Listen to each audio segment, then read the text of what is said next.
The HP Outdoors Waterfowl podcast is fueled by Eukanuba. If you want to get the most of your dog in your training sessions, you need nutrition that holds nothing back. Eukanuba's new premium performance lineup is built with the nutrients dogs need to help unleash their max potential. That starts with providing energy that matches their efforts, supporting optimal nutrient delivery, and supporting post-exercise recovery. Check out the new Eukanuba premium performance lineup and find your dog's fuel at eukanubasportingdogs.com. You are listening to the HP Outdoors Waterfowl Podcast.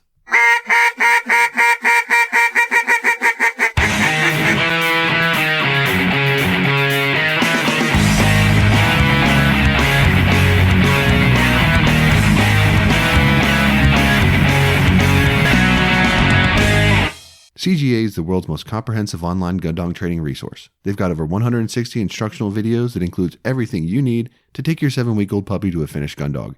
Visit CornerstoneGunDogAcademy.com to sign up for the free preview module and begin your training journey today. Cornerstone Gun Dog Academy, the most advanced gun dog training resource on the web. All right, guys, season's here, and we know you're not leaving your pups at home. Gunner Kennels is known for their crash-tested crates, but now they're ensuring that you can defend your food too. They've created their new food crate, which has got to be the most durable food container ever made.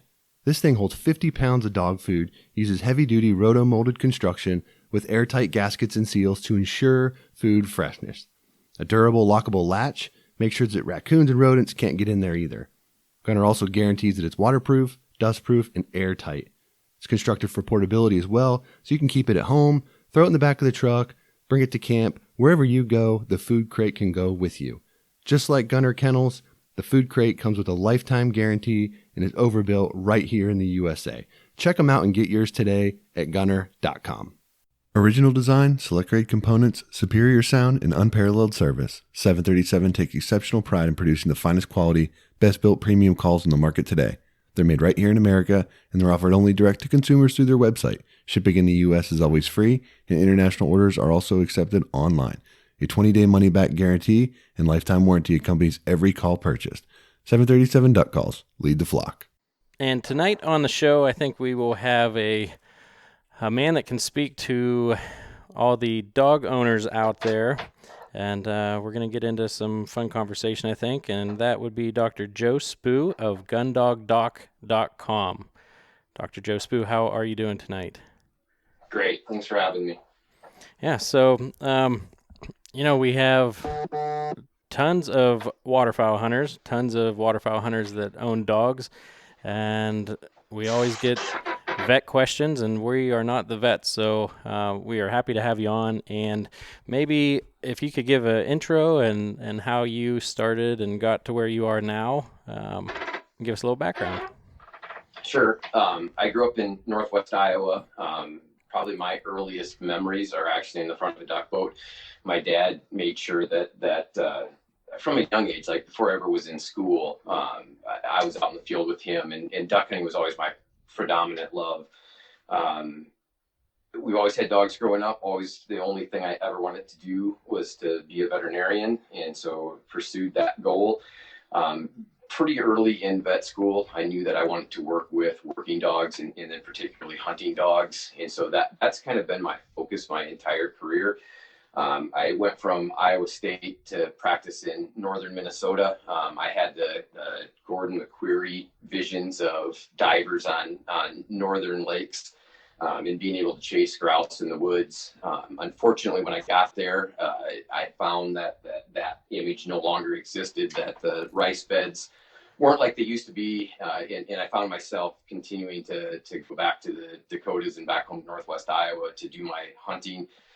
The first year that I didn't draw a non-resident waterfowl license in South Dakota, I decided I would just move up here and figure it out when I got here. Not going to practice in an area that has more hunting dogs than the Dakotas. And so that continued to fill that niche. I started a consulting business, the gun dog doc portion of it, early in my career as well, predominantly, in the field of nutrition and nutrition companies and performance companies working with these working dogs. That eventually, the combination of the practice and industry work led to me getting board certified in sports medicine and rehabilitation. I, through that process, met my wife, who is also a veterinary specialist, and we started a practice here in Sioux Falls that we've grown to 6 doctors. Will probably eventually be 7, and kind of the only veterinary specialty hospital in kind of a tri-state area here in South Dakota, and try to spend as much time as I can chasing dogs in the field and fixing dogs in the clinic. That's awesome. And is there, I guess, what is the specialty, and is there a certain kind of dog that you're looking at, or? So predominantly working dogs. Just working dogs. So it's we see all manner of dogs, and so just like with human medicine, the sports medicine thing trickles down. So in addition to seeing dogs recovering from athletic injuries, I deal with dogs post surgery. So the lazy house dog that jumped off the couch and tore its cruciate. We'll be doing the post-operative rehabilitation with those dogs, and same with metabolic problems and things like that. So while my personal love is hunting dogs, as a practice, we still see, all cats and dogs. Nice. And I guess I should have mentioned this at first, but Dr. Joe Spoo is the host of the FUELED podcast, and I think everyone should go over and listen to a lot of his episodes, and we'll actually be talking about one a little bit that I was listening to today, and just tons of information that comes out of that, and it's really informative. So one of my questions, I'm not going to get into that quite yet, but when people do have a working dog and they come up with an issue, one of the things that you guys talked about on episode 11 is, are some vets better than others? Are there initials after vets' names that do more for working dogs and really look into it more than just a regular checkup? If you have, a ton of time and money into these dogs, where and how should you be looking for someone to care for them properly? Yeah, and I think, one, it does start with interest. Knowing that a veterinarian understands what you're doing with your dog, and not that, we all go through the same training initially, but just like any career, you kind of have your areas of focus and your areas of interest, and in the areas that, create passion in your profession. And so, not that your vet needs to be a duck hunter or a goose hunter or a pheasant hunter if you have a working dog. And conversely, I know a fair number of hunting veterinarians that actually aren't that well versed in athletic and performance dogs. And so just having the vet having a knowledge of what you do with your dog is a good starting point. But then when we actually look at like working at athletic dogs, there's kind of 2 sets or 2 steps of those additional initials after the name. And one of those is, being a canine rehabilitation therapist. And we actually have an upcoming episode with the founder of CRI, and that we kind of dive into this. So it's a veterinarian that has advanced training in diagnosing these athletic injuries and then treating those.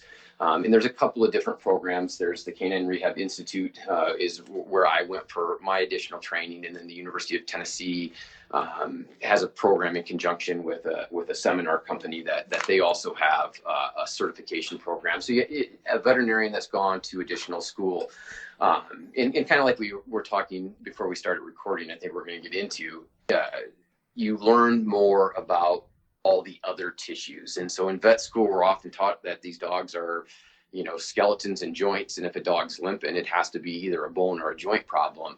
And that's not always the case. And so to be able to, better evaluate those other tissues, the dog's made up of a lot of muscle, a lot of skin, there's nerves.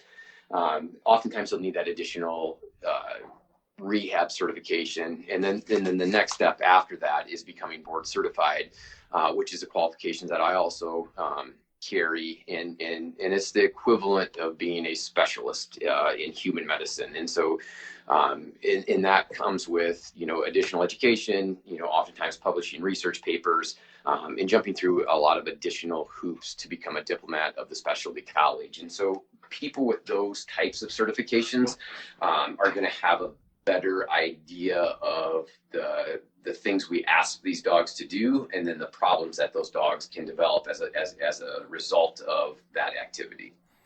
So are these courses, and I guess I just don't know that side of it Sure. that much. Are these courses are they newer, or has this been going on for like 40 or 50 years, or is this No, like it is new? fairly new. So yeah, and so on the human side, physical therapy has been around for a long time. It's accepted Western medicine with a lot of evidence, and so it's not woo woo medicine. It's not some fringe sort of thing. Physical therapy is proven by science. Um, we're just behind that in dogs, and so all of this is based on the principles and the ideas that our human physical therapy counterparts have developed. The term physical therapy is protected, and so only humans trained in physical therapy can call themselves physical therapists, and that's why we use the term rehabilitation therapist or canine rehabilitation therapist, because we can't use those, but it's those same principles that we're trying to use. And so it is relatively new. I always tell people, like, with my board certification, I initially had started down the path of PhD in human performance nutrition, because the avenues just didn't exist in the veterinary world until the last 10 or 15 years that we started having. Like, I think the Canine Rehab Institute was maybe like in '01 ish, and like the specialty college itself, I think, started being formed like in the early 2000s. But no, it's a specialty within veterinary medicine that's new, based on grounded in older principles in physical therapy. And through my training, I actually have gotten to know a number of human physical therapists that have made the jump into the animal world, and a lot of my training is spent with time with them, in learning from their principles, their learning, and things like that. So it's new to the veterinary world, but obviously it's principles that have been around for a long time as far as athletic healing. Yeah, and like I said before we started, my wife's a physical therapist, and I'm not sure if I'm going to tell her that there's this different side, because she'd probably want to work with dogs more than older people yelling at her just a Right, day out of surgery, right? right, But no, right. so I mean, I guess we can talk about your conversation with Rick Wall, and that's episode 11 for anyone that wants to go over and listen to it. But I start hearing myofascial release, and I'm like, man, I know my wife studied that, and I had that done. I had shoulder surgery, and that was kind of my first stages before I had the surgery, was trying to fix my shoulder, just from baseball. And then he's talking about trigger point and dry needling, and I was like, this is so cool, like, because everything that you were talking about, it just makes so much sense. And I just feel ignorant that I never thought about applying it to a dog, right? Or an animal, just because it's always just been like, oh, he has bad hips. But when you're thinking about it, you know, even in humans, if you have one muscle that has a little bit of atrophy, then you try and make up with other muscles, and then it's just a compounding problem, right? So I guess when you're talking about that, and even I think I'm not sure if it was you or him that mentioned the Tommy John surgery, and if you don't rehab that the correct way, then something's going to get overworked and something's not going to get worked right. So um, with those compounding problems, how how can a listener know if it is a muscle issue or a joint or bone issue? Is there? So I think it goes back to your previous question, is having confidence in the individual doing the exam. And when you say that, you feel bad that you didn't, think that you could apply that to dogs, I would say don't feel that way, because as a profession, I think we're still in the minority that, so many veterinarians aren't trained to think that way. And it's an uphill battle that I fight every day. And I guess, to a certain degree, I'm thankful for it, because it keeps me busy, because so much of this stuff is missed because we're just not taught it in veterinary schools. It's starting to be part of the curriculum in some of the schools. And so Colorado State has a great sports medicine program. Auburn did for a while. Florida, Cornell. I'm an adjunct faculty at Michigan State, and so it's just starting to get into the programs where people don't. And so it's a long, blithering answer to say trying to find someone that does have that interest, has been through the specialized training is important, particularly if you're not dealing with an obvious type of injury. You know, overweight lab comes in limping in the rear leg, the likelihood is he tore its cruciate, and most veterinarians are going to get that right. But when it's not the cruciate, that's where kind of the art and science, the art of the exam and then the science of the recovery comes in. And that's where those individuals with that additional training or even a special interest in understanding that, hey, the muscles can play a huge role in this, is important. And especially as a dog gets older, we'll see, you mentioned hip dysplasia, we'll see dogs come in at 8 or 9 and, that so-and-so would put the dog on an anti-inflammatory because he's got hip dysplasia. Well, as you ask questions, the dog never had hip, or arthritic issues its whole life. They just threw some drugs at it, didn't take x-rays, and lo and behold, the dog doesn't have hip dysplasia. It actually, oftentimes with these athletic dogs, will start having back issues that then show up as rear leg lamenesses or weakness that look like hip dysplasia. They have a lot of pain in their muscles because they're not using them correctly, just like as people get older and we have these, electric chairs to lift people up and down because they lose that fine motor control. Those are all things that also happen with our dogs, and we don't recognize it in veterinary medicine, or we haven't historically. And so it's important, that's when people call and ask a question and say, hey, my dog's limping, the first question I ask is, well, what kind of exam or what type of diagnostics? Because it can be hugely variable in the profession. Do you find that some vets are kind of like doctors and just want to, throw the anti-inflammatories on it or throw, some kind of joint supplement to the dog instead of going that extra step? Or is it just they're not trained to find that? I think it can be both. I think that, it's the older I get and the more I talk to people in other professions, I think you have that in any professional profession where you have people that want to do the minimum in the simple, path of least resistance. You have people that just don't have the correct knowledge, and then you have the people that want to go above and beyond. And I think with veterinary medicine where it's difficult is that we don't necessarily have the standards. Oftentimes people who are really good in the exam room and really schmoozy, aren't always real good in the back end of the clinic. And likewise, people in the back sometimes are, oftentimes overworked and appear to be rushed in the exam room. Having that balance of being able to do both is difficult, and it's very difficult for clients to understand that, right? Because your only interaction is the human interaction, right? And you don't have that judge, and so it's one that I think we all go to vet school thinking that we're always going to do the best, but just like everything, sometimes doing the best is difficult and takes work, and so it's delving a little bit deeper as a pet owner to find out how passionate your veterinarian is about what they're doing. And I always joke that up until we had kids and even after, I mean, my wife and I both basically the only life we had was living in a veterinary clinic during the day and in books and research at night. And we have pictures of doing surgery at 3 a.m. with our infant daughter in a stroller outside the surgery room.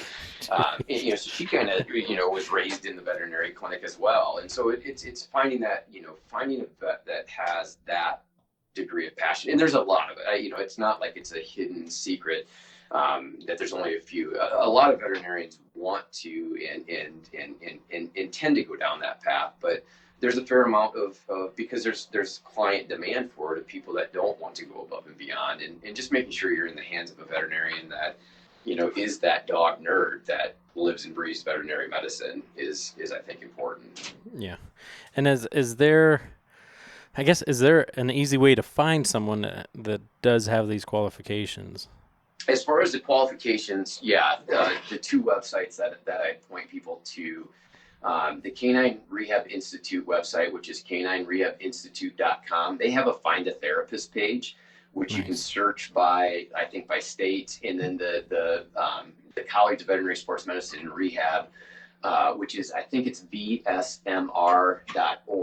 I think if it's not on there, they were going to have a map, a members map, where you could, I just pulled it up. They have a search for a diplomat. The big thing with the Canine Rehab Institute page, any therapist you find on there is going to be dog specific.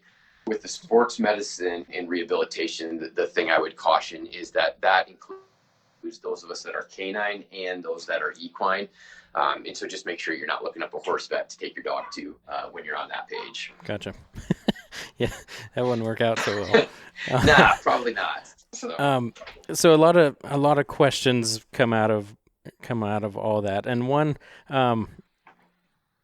thing I was thinking about was core strength, and you guys were talking about, from the, Yep. what is core strength on a dog? You know what it is on a human. Core strength, you're saying the neck, chest, back, down, pelvic, limbs, quads, like pretty much the whole back muscle section. So is there a way that an owner can tell if there is, atrophy in a certain part? Is it, I guess that's my question. Is there an easy way to tell that they are losing, besides just age, that they are losing core strength and there might be an underlying issue?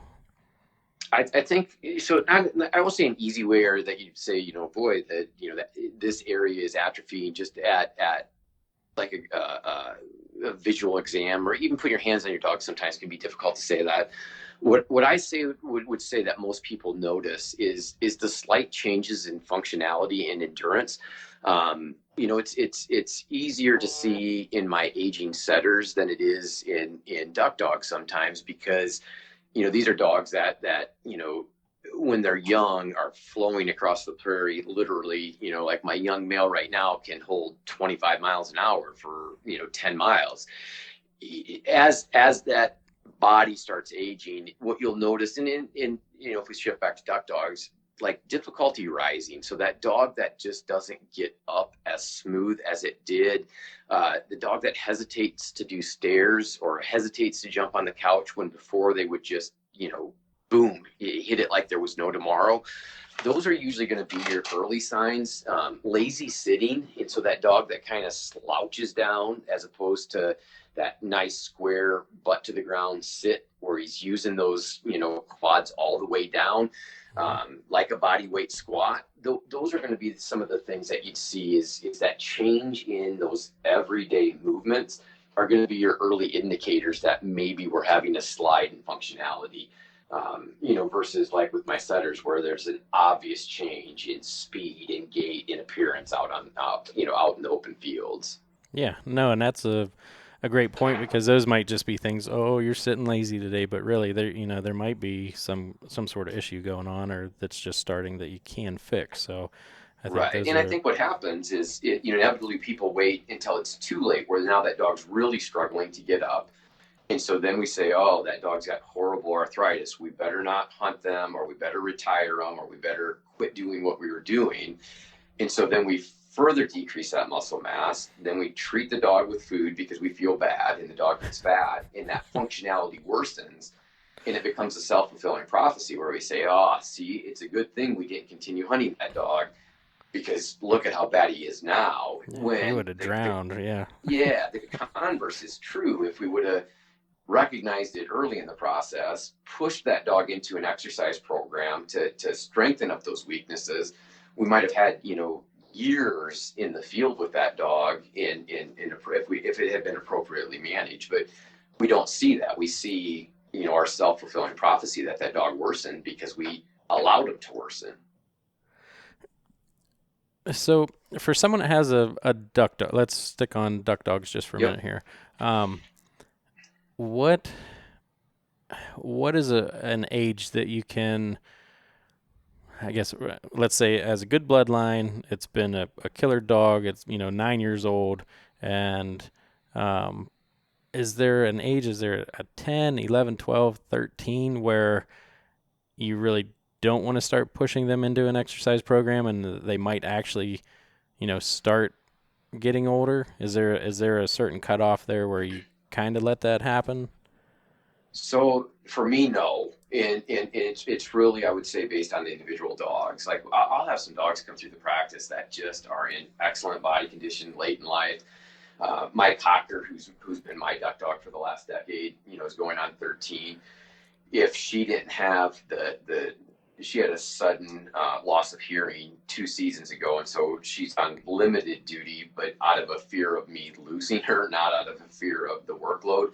I mean, she's every bit as athletic at almost 13 as she was at 5 or 6. And so as I get older, as I, in my mid 40s, I've become obsessed with longevity and health span, not just like living long. And I think, the higher planning nutrition, keeping them active, all of the things that we do to stay in shape and want to stay active, these dogs are a really good example of that. And you're going to have that outlier of the dog that, unfortunately gets cancer at an early age, dog that has kidney failure or, is blown out both cruciates that, is so arthritic or, you talked about good bloodlines, but if you have a dog that you didn't get out of good bloodlines, that its elbows are trashed, those are the dogs that we sometimes have to, be sympathetic for their discomfort and retire. But, the dog that, is a specimen that we don't let yo-yo in and out of season where, in the dead of summer, they put on 10 pounds, the dead of winter, they put on 20 pounds, and then we try to slim them back down. That dog that we keep athletic, there is no reason that those dogs can't hunt, into their early teens as far as duck hunting goes. The big thing that I would say is being conscious of, really early season stuff with the heat and then really late season stuff with the cold. Yeah. And that, you kind of mentioned it there, like you're not afraid of your dog's performance, but just losing it, and I have the same fear, like when I'm duck hunting and I shoot a duck or, I might wing a goose or something and that thing starts going out. Well, my dog can't hear either. And before you know it, she's a couple hundred yards out, in the lake. And I'm like, that is not good because she can't hear me and she wants to get that bird. And it's just, and that's become my biggest fear. Like I love taking her out. She's still athletic. She can still, run down any bird out there. But it's just like, man, like it's scary on my end. So I know how you feel there. Yeah, and I over the years I know of multiple people that have lost dogs that way where they drop a bird back in the cattails and the dog goes back in the thick cattails and they never find the dog again, and that I could never live with myself. And that's I even with my cocker, I run her with the GPS collars on, and I've gotten to use the vibrate and tone features.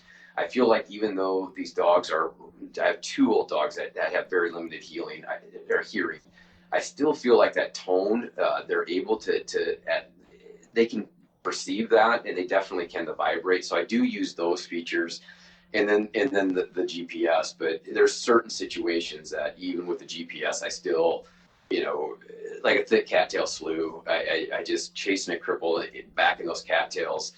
That is one situation, like with my cocker, that I quit. So it's, earlier in the season when, not ice cold diver hunting where it's a point where I can see and I know the ducks are dead, those types of situations, field goose hunting, I'll still hunt the cocker, but the fear of losing them is a real one. And I've had that conversation with the collar manufacturers that, the GPS collars antennas are so long, it's fine for an upland dog, but I wish they'd make a waterfall specific unit where, you don't need a 10-mile GPS collar. You need, like you said, several hundred yards. And so it's my hope is someday that the collar companies will come out with a better waterfall specific GPS collar. I wish he wouldn't have told me about this dog's getting lost in cattails. I know. It haunts me. But I mean, it's some. I know of 2 dogs that were lost that way, and it just it's influenced my decisions of where I hunt that dog. And like I said, I have the GPS collars, but it's that to me would be something I personally just couldn't live with. It would be a nightmare. That would not be good.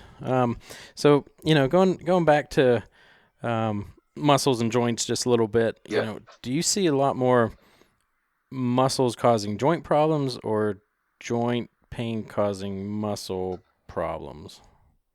So I would say very rarely does the muscle problems cause the joint problems. I'd say the two categories that we see are joint problems causing muscle problems. So the dog that has elbow dysplasia, having the compensatory changes, further up the arm and in the lats and in the paraspinal muscles. With duck dogs, the cruciate ligament's huge and I think epidemic proportions in Labradors.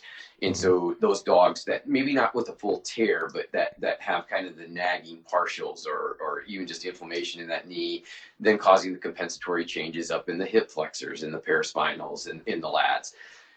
Where I think we see primary muscle issues is in that aging dog that starts having back issues. And so we think of our back as a rod holding us upright and a rod holding them lengthwise, when it's actually a bunch of little individual joints with the discs in between that are kind of like a jelly donut. And as we age, it's like that jelly donut sat on the counter, and you can have bits of the outside flake off, the inside leak out, and we see some changes in functionality. And I think that muscle soreness is oftentimes mistaken as joint soreness later in life, when it's truly a combination of, I think, functional changes and then compensatory muscle pain.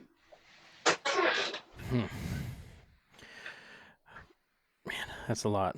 But yeah, it makes sense. And when you are talking about geriatric dogs, as we both own them, how much are you training?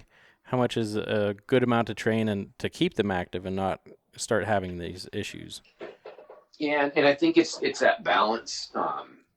And I hate to. Do you start trying to do like more water to alleviate some? And just I guess being more mindful of what the dog, not pushing them beyond the point of where it becomes work for them, trying to keep it fun, and that's so sessions do become less. Especially training becomes less about trying to build them into peak as opposed to you're trying to maintain, right? So you want it to be fun. You want them to not be sore afterwards. And so it's finding that sweet spot where it's enjoyable, where you're probably going to end up quitting a little bit, before that dog is ready to.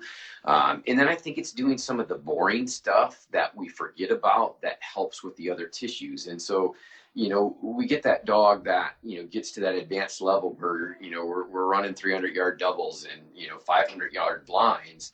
That's all fine and dandy, but it's doing nothing to, say, help strengthen the nail beds and help for these little nagging injuries where maybe doing some really quick 40 or 50-yard marks where that dog's running fast, stopping fast, changing up the surface so that, the dog is on grass, maybe he's on sand, gravel, so that we're doing more of that preventative work during training as opposed to trying to work on skills. We're working to maintain that physicality. And I fall into that same trap. It's always funner to do the sexy stuff as opposed to do kind of the grunt work stuff. And so almost going back in your program to some of the things you did with a younger dog, working on the tissues of that dog as opposed to the skill set of trying to nail that blind, that that out in the field that dog's going to be capable of that only if he's physically able. So it's kind of that a shift from training to how am I going to keep this dog in shape, and sometimes that's shortening things up and doing more interval type of work, which can equate to shorter marks, different surfaces, those types of things. Yeah, more of maintaining than expanding. Yeah, no, that's good. And then coming back to the physical therapy aspect of it, or when they are as an older dog and even younger dogs, should you do anything with their muscles, massaging or anything up that road? Yeah, and so there are things that you can do. It a lot kind of comes back to time, right? And so it's one I'm kind of a less is more guy. And so if I have that young athletic dog that truly has no problems, isn't tweaky, is just a rock star, I'll be honest, I'm not doing a lot of the hands-on stuff or doing stretches or post-workout tweaks as far as specific exercises and stretches to try to maintain. There would be some benefit into that, but just having a job, having kids, having dogs, versus the old timer, she's a dog that, I probably spend more hands-on time with her than time in the field working out the muscle pain. So, trying to massage those trigger points, stretching the areas that are tight, and really being active in her recovery, I think is vitally important for that old dog. Very nice. Yeah.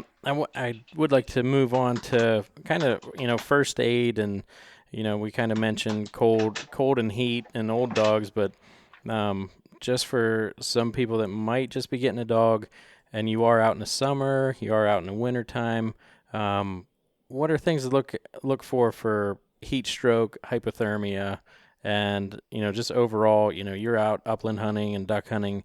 Do you have a first aid kit with you, and what do you have in that? Sure. And so, as far as the heat stroke side of things, it's probably one of my pet peeviest conditions, and the reason for that is that we cause it. And so it truly is up to us to prevent it. And so the things that you're going to see with a dog that's getting in trouble from a heat stroke standpoint is that they start getting glassy eyed. And so I feel like you look at your dog and your dog's not home mentally.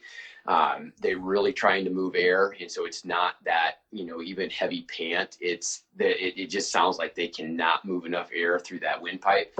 And they often get that wide open mouth, ropey saliva, and any of those indicators start popping up, you got to shut them down right away.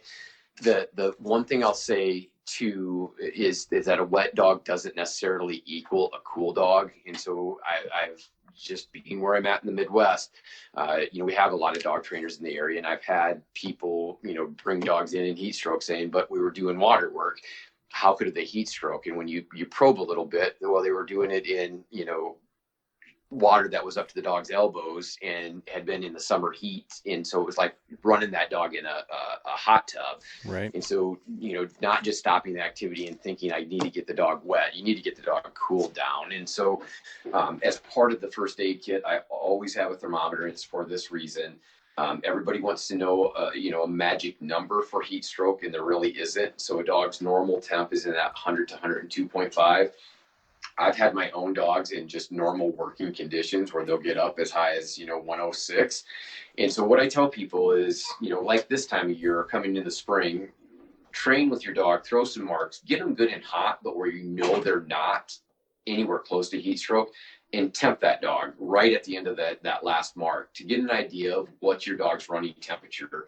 With heat stroke, it's when the definition is when you stop activity and that temperature doesn't decrease. So, let's say it's a dog that you're worried about it, and you temp them and it's 106, and you've shut them down, you're trying to cool them down, you temp them again and it's 107, or it's at 106.5. That's a dog that we worry about, because that dog's lost its ability to dissipate the heat, and that's where the problem. And so it's recognizing your dog's in trouble, and then knowing what to do about it. And so my suggestions, or what I usually do, is I'll fire up the truck AC, get the fans on high, I'll get the dog wet, get him in front of those AC vents. If you have the ice in the cooler, you don't want to just put it on the surface of the dog, because that can actually cause blood vessels to constrict. I aim for like the armpits, deep up in the armpits and the groin. There's some major vessels, so you can try to get that cooling action across those vessels. Same way in the neck furrows, where your vet draws blood, getting across like the jugulars. But trying to get circulating air across that dog is vitally important. And then monitoring the temperature, because as that temperature falls, if the internal thermostat is broken, I've had dogs that we cool them down too far. And so once that thermometer starts hitting that 103 ballpark, you want to quit cooling, so that we don't end up then causing hypothermia, because we have this dog that's in trouble, and we ice them down to a point that they're too cool. The other thing I'd say, especially with duck dogs, and we're working around water, is that I've had people have a dog that they think is heat stroking, and they're trained by a pond, and they'll send that dog out swimming, again, thinking that a wet dog's a cool dog, and then have that dog end up drowning because it continued to heat stroke, was generating heat. The brain became where it wasn't functioning like it should. And I've had some of these heat stroke dogs turn into drowning victims. So keeping your head about you as you cool that dog down is important. Yeah, and then they just shut down. mid swim. That's crazy. And we have talked about um, heat and making sure you get them in front of the air conditioner in a truck and stuff like that. But yeah, I think a lot of people don't understand that, especially in the South, when that water gets warm or shallow water, you don't even have to be in the South, but like you said, you're running them in a hot tub and they can't handle it. No, That's, absolutely. And it's a common misconception, especially with duck dogs, that a wet dog's a cool dog. And it's just, especially early season, it's not always the case. all right, and a lot of great info there. How about hypothermia when it's getting cold out and you're hunting some icy waters maybe? Yeah. So honestly, with duck dogs, I don't see this. I've not seen it at all. And we have some really late season hunts that get really cold. I think, most people are using the neoprene vest and have dogs that are acclimated to it, because it seems like most years we ease into that. This year was a little bit different here in South Dakota in that we froze up hard in October. It went from warm to cold, but it's one I don't see with traditional duck dogs. Where I think it is a problem or a concern is like, for the last decade, I've been, duck hunting with a cocker, and she's a dog that I have to cut down, shut down early November for this very reason. And so it's those breeds that don't have that traditional thick undercoat that can shed water that we worry about when they get wet, and the combination of being wet and the wind blowing is where I think you can. So, using some of the versatile breeds, or like, my cocker or Springer, those dogs that can do the job, but maybe weren't designed to it, are going to be the dogs that I personally worry about hypothermia, or that will see those dogs get too cold.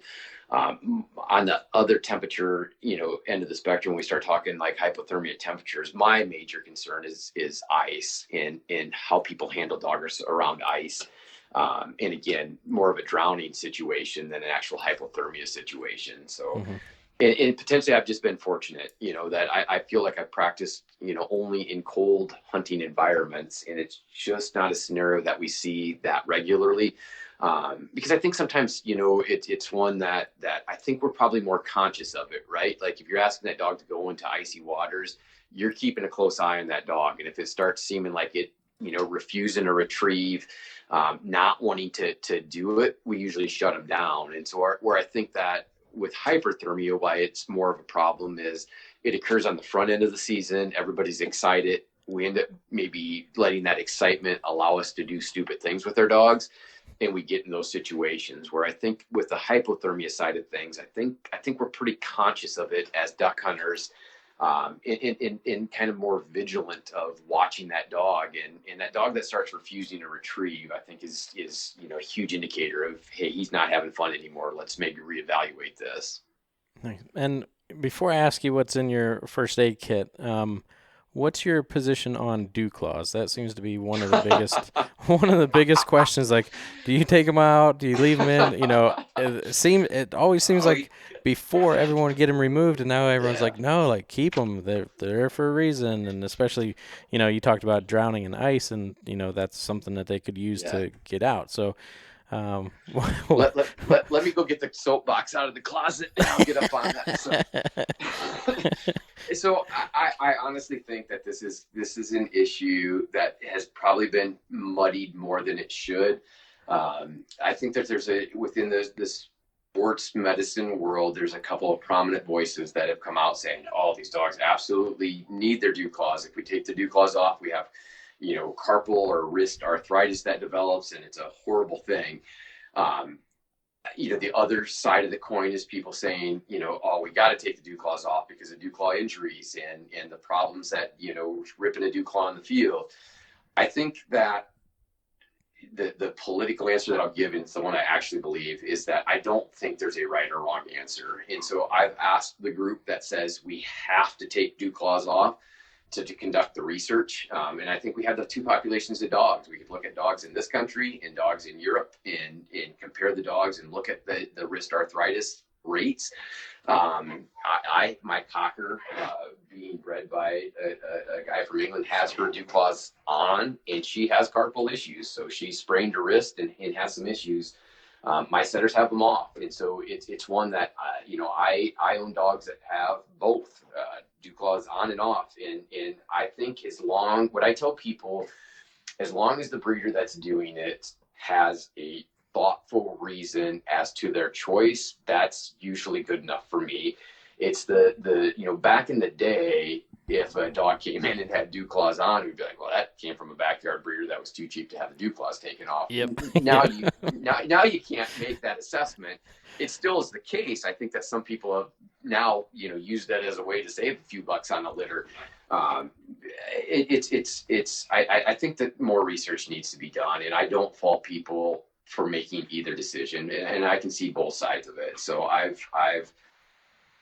don't think there's a wrong answer. I think the problem is we don't know the exact right answer because the research doesn't exist. And so I think anybody that gets up on the soapbox too much one way or the other is blowing smoke because they don't actually have the research to stand behind their answer. And so the people that are passionate about taking it off, I still have those clients and we take them off. The people that, are pretty passionate that they think that there's, their functionality to them and you should leave them on, we leave them on and educate those owners as to why we made those decisions. But as far as you have to do this, we do not have the answer is the actual answer. Gotcha. I guess I didn't realize that it was, a heated debate, really.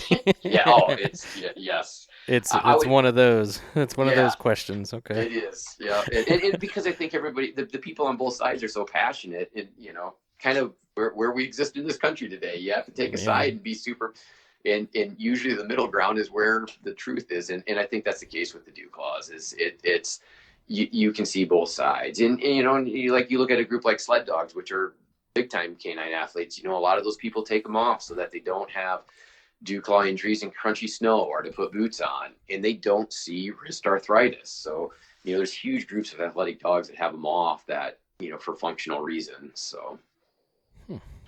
Yeah, that would make sense for them, or you would think. But you would think that they would have arthritis too, from everything that they run. You would. You're not going to have a dog that's running on their joints more than sled dogs, and so if they can take the dew claws off and not have those issues, I would contend that maybe we've overblown, the need to leave them on for arthritis reasons. So. Yeah. Huh. So first aid kit. I assume you have a first aid kit. Yep. I do. What? Yeah, I'll run through it quick. I have a PDF handout that I'll send you, and if you want to share with the Facebook group, I'd be happy to do that because I think on first aid, people fall into two categories. I think that you have the dog owner who wants to be a mobile EMT unit and has more supplies than most ambulance crews and gets themselves into trouble because they either overreact to situations or underinterpret situations. And then I think you have the other group is the people that, the hope and pray group, that they hope and pray that there's a vet close by if something happens and that they can Google them fast enough. Where I like people is to be in the middle of that. And so I think that there's things that a lot of owners can address out in the field. And I think that we can start the healing process. I'll get dogs that, have lacerations that, if we get that, an owner trained in how to staple that, if Saturday afternoon and all the vet clinics are closed or they're out in the middle of nowhere, South Dakota, they get that wound closed up and then come see me on Monday. Oftentimes we're cleaning up around that, but that wound's already starting to heal. That dog's able to get back out in the field the next weekend. And with duck dogs, things like penetrating wounds that, we didn't clear the area that the dog was jumping into. And now we've jumped in and have a stick through the armpit area, or, we'll have dogs that, hunting geese in stubble fields that they'll puncture through their foot. Being able to get that cleaned up, flushed, and adequately taken care of in the field is hugely important. And so, the field kit I recommend is pretty simple. Thermometers for monitoring the temperature, like we talked about, some wound care sort of things, needle nose pliers, hemostats to stop bleeding or to pull, foreign bodies, being able to flush wounds, flush the eyes, a few medications, and then any prescribed stuff that your dog is on. But it's a fairly simple kit that I think deals with, 95%, 99% of the injuries that we see in the field that you can either completely deal with or at least stabilize in order to get that dog to a veterinarian. So I'll send that to you. Awesome. And you can post that to the group if you'd like. Yeah, for sure. I think people would appreciate that, and maybe they won't have to get the, all the blood stopping, burning type stuff. They can Right. take it And out I of their do. I kit, think right? that, yeah, I think that there's some of that stuff that people get overwhelmed with their choices where they end up, putting so much stuff in there that they kind of miss the point, or doing the dog a disservice by um, not addressing it to the point that they should, or not getting it the adequate care because they think that, like as an instance, I had to take staplers away from a few owners, because they basically, thought they were Rambo repairing this massive wound out in the field as opposed to, getting them in and having them sutured up. So it's that middle ground. It's dealing with the things you can deal with to start that healing process, because I always look at every day in the field ends up being a huge portion of that dog's performance life. If we have 10 or 12 really good years with these guys out in the field, and most guys aren't getting to hunt in 40 or 50 days. You start looking at what each day represents in that dog's life, and the more we can have them out in the field, the better quality of life everybody has for that dog. For sure. I can only imagine some of the stories that you have and what you see, like people bring in, but I guess we can leave that for another show. Especially if you're taking staple guns away from people, I can only imagine that it wasn't their first offense doing that. But No. so real quick, if we could just talk about just food, dog food, real quick, and Yep. how much should you be feeding? When, cold versus heat, upland versus waterfowl, just kind of give us a short rundown. I think I've kept you quite a long time, but I do appreciate it. Yeah. So, and this is stuff I could talk about obviously for hours on end. So rein me in. I think the big thing is that we, as pet owners and even as veterinarians, we kind of got into this habit of I feed 2 cups a day, a cup morning, a cup night, and I kind of get on my technicians that work with me. If they ask that question and owner has that answer, that we need to educate them that that's the wrong answer, right? Like, so the amount should be variable throughout the year based on activity level. And I know that's a nerdy answer, but it really is the case. If in the heart of hunting season, these dogs, are getting food poured to them versus, we get into the dead of summer when it's, 100 degrees, 100% humidity, and they don't want to go outside to go to the bathroom. Those dogs aren't burning a lot of calories. And so, knowing at what stage in the game your dog is at is important to be able to fluctuate those amounts. And so I think the big thing is understanding what body condition looks like with these dogs, and what your dog should look like versus what he does look like. And so what I mean by that is, a lot of people will get these heavy labs in that people say, well, he's real big on the front end and he's got a narrow waist. When, yeah, that's the case, but he's got this huge fat pad over his ribs, and that's why he looks broad up front, and he's skinny in the back. Or the dog that has the big, what we call beer cans, where they get the big humps of fat over those, the right in front of the pelvis. Mm-hmm. Those are the extremes, but we see it in hunting dogs where people will think their dog is stout when they're just actually fat. And so with a lab, as an example, you should be able to easily feel the ribs. Like if you put your thumbs on the dog's spine and tickle your fingers down the side of the dog without much effort, you should be able to feel the ribs there. There might be this very slight layer of fat, but you shouldn't have to push to feel ribs. A well-muscled, male lab, I like to see his last couple of ribs, like when he's turning and things like that. And then looking at muscle quality, so that being able to feel those ribs, but having a well-muscled back end, where you don't want those hips to be pointy. So the front of the hips, they shouldn't be pointing out in a lab like they say are in my male setter. but you should be able to feel them, and then it should be well muscled back there. So getting used to having your hands on your dog and understanding, hey, I can feel the ribs. He is well muscled. That's where I'm supposed to be. Versus, the other part that I hate is when people come in, in September and say, oh, he's a little heavy going into the season, but we'll thin him out. When actually going into the early season is when that dog should be the thinnest, for our previous discussion, which is heat stroke. And so Right. trying to prevent the yo-yoing is important. And so it's a really long-winded answer to say there isn't a set amount. It's really truly feeding to your dog. And so making sure that you're maintaining that adequate body condition and not yo-yoing throughout the year is vitally important. And that's going to require shifting amounts kind of based on activity levels. So, you have that week-long hunting trip out here to the Dakotas. That dog's probably going to require more calories during that week than he is when you're hunting, just on Saturday and Sunday back home. And so just understanding what your dog's workload is, and then adjusting those amounts is appropriately, and then adjusting between formulas appropriately if we're getting too little or too much of quantities of food at those feeding. So how many people will say their dog's just big boned and they won't admit that they're actually fat? Oh, he's just big boned, right? I will tell you, it is people people make it seem like I've slapped them in the face when I tell them their dog is heavy. That's their baby. It is. And you can have the roughest, toughest guy in the world, and you tell him his dog's fat, and like there's times that I'm worried he's going to reach across the exam table and punch me in the face. So it's a sore subject with a lot of people. I think that there'd be less animosity if I told them their spouse was fat than me telling them that their dog is. So there's no doubt.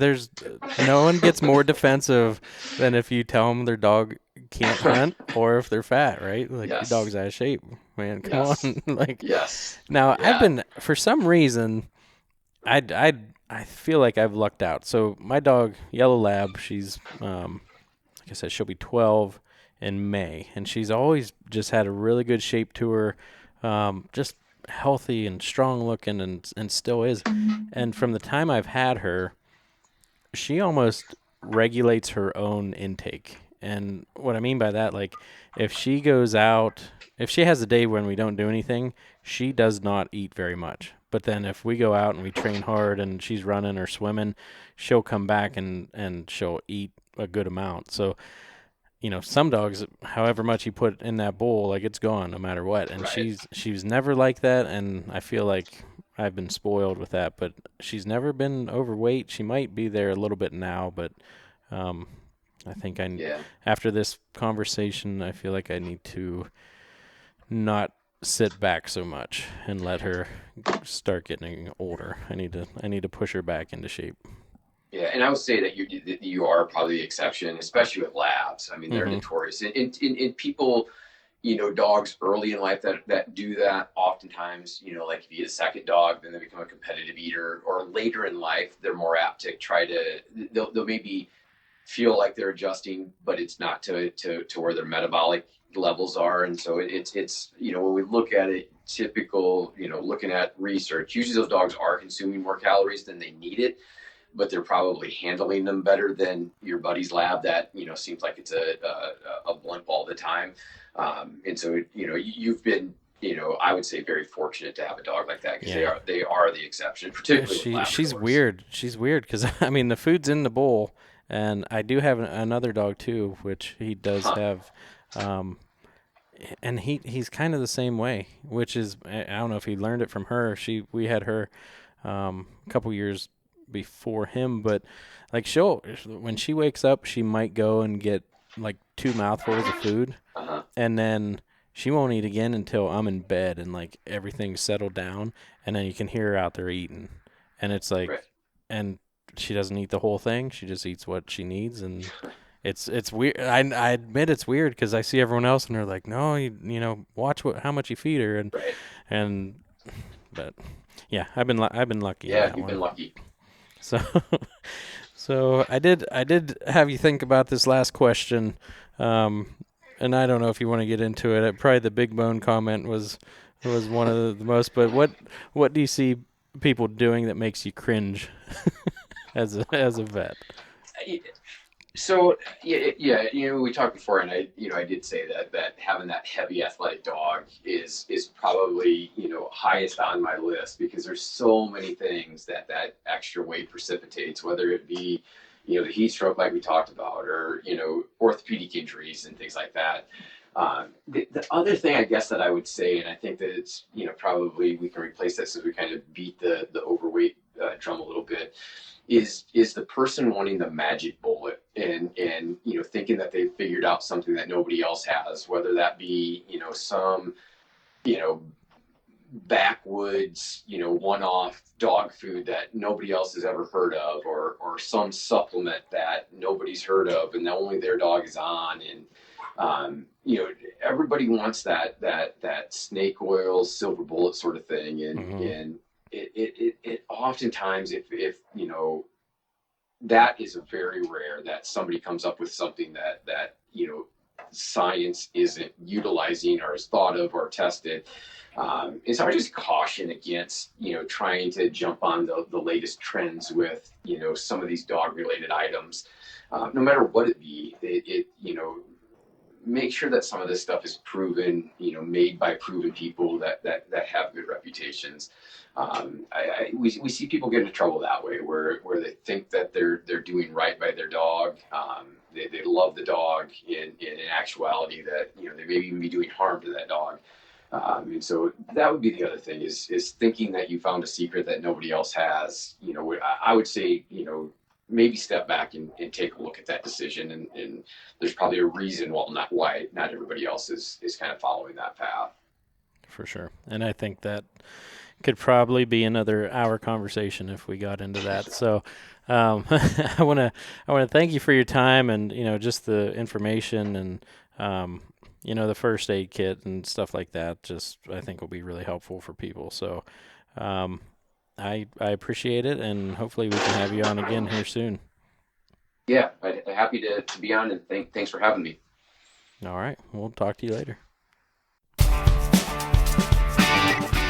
That's going to do it for this episode of the HP Outdoors Waterfowl Podcast. If you're new to the show, head over to iTunes, check out some of our past episodes, and while you're there, leave us a 5-star rating and review. It's the best way for like-minded hunters just like you to find our show. Check us out on social media, check us out over at hpoutdoors.com, and anywhere you can find quality podcast content. That's going to do it for this week. Till next time, for Dan, I'm Josh. Take care.